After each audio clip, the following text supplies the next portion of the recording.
On the Medical Watch for you tonight, saving a stranger from a drug overdose. Medical reporter Dina Baer has the how-to steps and what you need to know.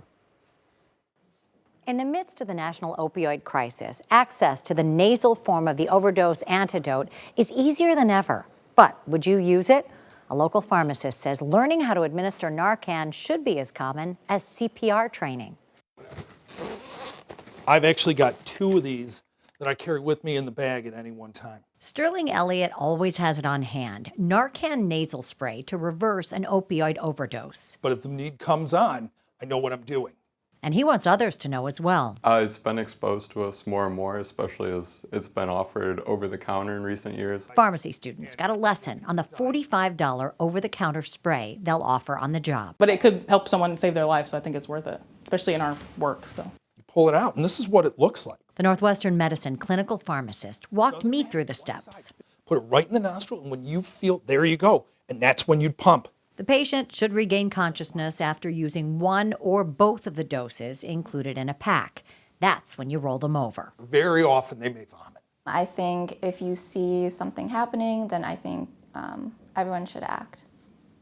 Without fear. Without fear, yeah. This is, I think, the new CPR. This is yet another way that you can be a good Samaritan and save somebody's life. But there are fears among the general public. What if it's another medical issue, like a cardiac event, and not a drug overdose?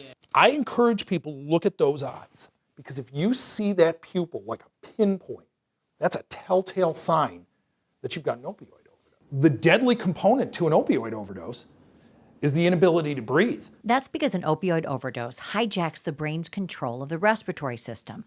When Narcan is given, the drug works on specific brain receptors to help restore breathing, while having little to no impact on the rest of the body. And that's really a central component to why the FDA made the decision to let it become an over-the-counter medication. One of the principal reasons was that giving it where there was no opioid overdose had little risk of harming the patient, but not giving it when there was a huge risk that could result in death. According to the DEA, about 6 out of every 10 street doses of illegal drugs are tainted with fentanyl, one of the most powerful synthetic opioids.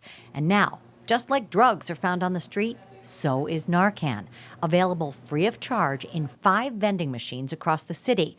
Just punch in the PIN code 1234 for immediate access. But some question whether open access to Narcan enables drug use. And there's validity to it. I understand that. But the reality is that the death toll is rising. If you're going to make a dent in this and you're going to get America better, we've got to get people on the path to recovery. And the way to do this is to keep them alive. Bystanders who act in good faith are protected by Good Samaritan laws. If you want to have it on hand, nasal spray Narcan can be purchased at most pharmacies. Back to you.